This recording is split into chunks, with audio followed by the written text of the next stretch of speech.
Eiichiro Oda dikenal adalah mangaka yang sangat amat jenius. Banyak sekali hal yang membuat para penggemar menggelengkan kepalanya karena otak encer yang dimiliki oleh beliau dalam memainkan dan mengisi cerita One Piece. Salah satu hal yang cukup gila yang dilakukan oleh Eiichiro Oda adalah menempatkan beberapa clue-clue penting di dalam beberapa manganya. Itu nanti dia akan ada hubungannya dengan kejadian di masa depan dalam manga One Piece. Oke, kita akan mulai dulu dari yang pertama, yang dimana adanya foreshadow dari Oda Sensei dalam memainkan skenario Gear 5 Luffy yang nyatanya sudah direncanakan lebih dari 15 tahun yang lalu. Nama Sun God Nika pertama kali muncul di chapter 1018 oleh Hushu, mantan agen CP9 itu menceritakan bagaimana para budak akan berdoa kepada Nika, seorang pejuang legendaris, untuk membawa mereka kebahagiaan dan mengakhiri penderitaan mereka dengan membebaskan mereka semua. Nah, pertanyaan tentang budak yang berdoa kepada Nika tidak pernah secara resmi dinyatakan di dalam manganya. Namun, telah ditunjukkan secara sedikit demi sedikit pada awal cerita manga One Piece ini terjadi. Contoh, dalam chapter 69, apa kalian masih ingat dengan Arlong? Yep, seorang manusia ikan dengan tanda matahari yang aneh di dadanya. Meskipun banyak dari kita yang mengetahui bahwa itu adalah simbol bajak laut matahari, sekelompok manusia ikan yang dipimpin oleh mantan budak yaitu Visor Tiger. Dia telah ditangkap dan diperbudak oleh bangsawan dunia sampai akhirnya dia melarikan diri. Dia kemudian kembali ke Maria Joa, mendaki Red Line untuk mencapai dan membebaskan budak lainnya dari naga langit. Mereka yang bergabung dengan krunya dicap sebagai simbol matahari untuk menutupi simbol dari bangsawan dunia. Matahari mungkin saja adalah simbol dari bajak laut manusia ikan, tetapi itu juga bisa terinspirasi oleh kisah Nika yang Visor Tiger ini selama dengar menjadi budak. Kemudian ada lagi siluet dari Dewa Matahari ini yang terlihat sangat amat mirip dengan siluet Luffy yang sedang menari di Arc Skypiea. Ada dua chapter yang memperlihatkannya. Salah satu chapternya adalah chapter 253 saat Luffy, Usopp beserta dengan serigala di Skypiea menari di sekitar perkemahan dan Robin memandangi mereka sambil duduk di atas bahu. Sangat mengejutkan sebenarnya bagaimana keseluruhan dari Arc Skypiea ini memiliki ikatan yang kuat dengan hampir setiap arc lainnya di manga One Piece ini. Ada juga senjata dari siluet Nika terlihat seperti bagian atas kepala dari Nolan. Sementara itu, pakaiannya sangat amat mirip dengan pakaian suku Sandia. Oke, kemudian kita lanjut ke chapter 1018.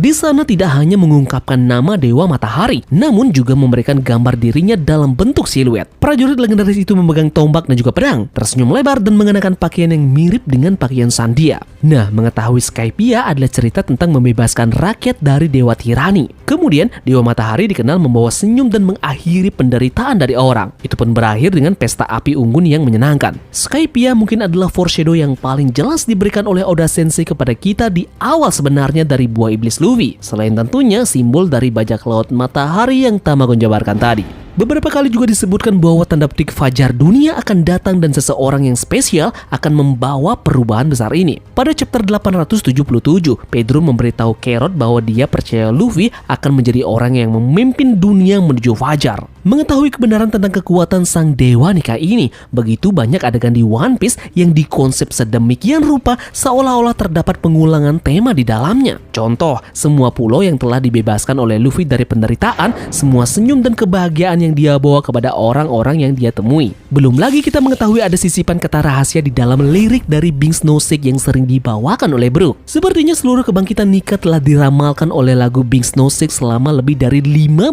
tahun. Di sana selalu menyelipkan kata fajar, arti bersenang-senang dan diikuti dengan menari dan juga tertawa. Belum lagi detail kecil yang kita lihat seperti beberapa desain baju dari Luffy yang seakan mirip seperti simbol dari matahari. Belum lagi coba kalian ingat saat Luffy menghasilkan tawa yang sama seperti Gear 5 di Amazon Lily sambil memakan jamur. Yep, jamur yang Luffy makan melambangkan buah Hito-Hitonomi seperti bentuk buah chopper. Bahkan lebih terang-terangannya lagi, Luffy memakan buah iblis miliknya di chapter 1 dan angka 1 bisa dikaitkan dengan kata Hito dalam bahasa Jepang.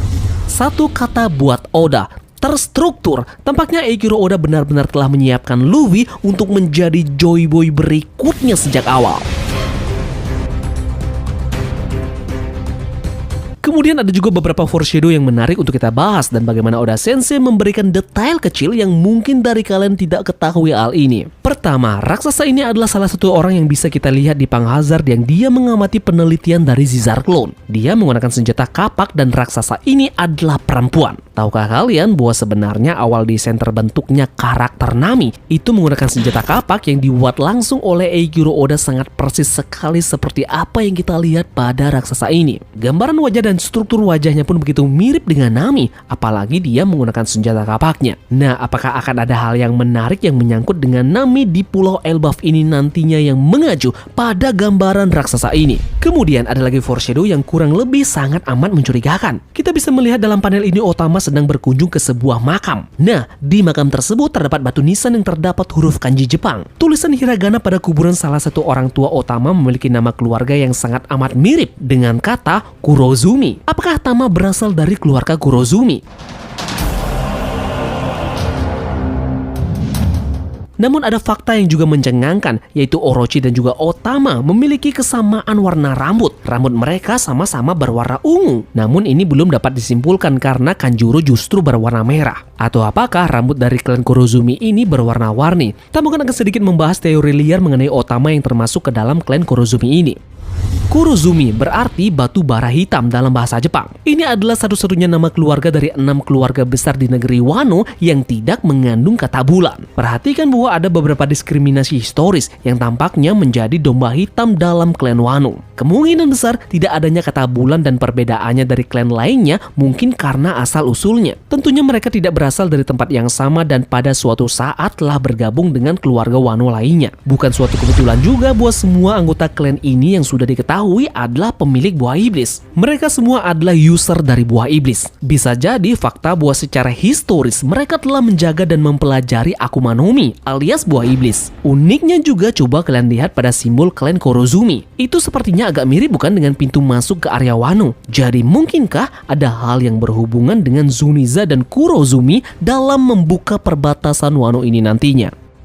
Kemudian ada foreshadow mengenai ekor paus yang Tamagon sering kali lihat selalu saja di berbagai tempat di semesta One Piece ini. Seperti contoh di logo dari klan Kozuki, lonceng emas di Skypiea, tato yang dimiliki oleh Wiper, pohon paus yang berada di Kepulauan Zou, dan bahkan sampai pintu yang berada di Mario Jowa itu terdapat gambar pausnya. Apakah ini menandakan bahwa harta karun One Piece berada di bawah air? Adakah hubungannya nanti dengan labun yang ditemui oleh Brook di Rivers Mountain? Di peta One Piece, Rivers Mountains akan punya wujud tanda X. Kita mengetahui bahwa peta dari bajak laut biasanya sangat sering memunculkan tanda X yang berarti di sanalah letak dari harta karunnya.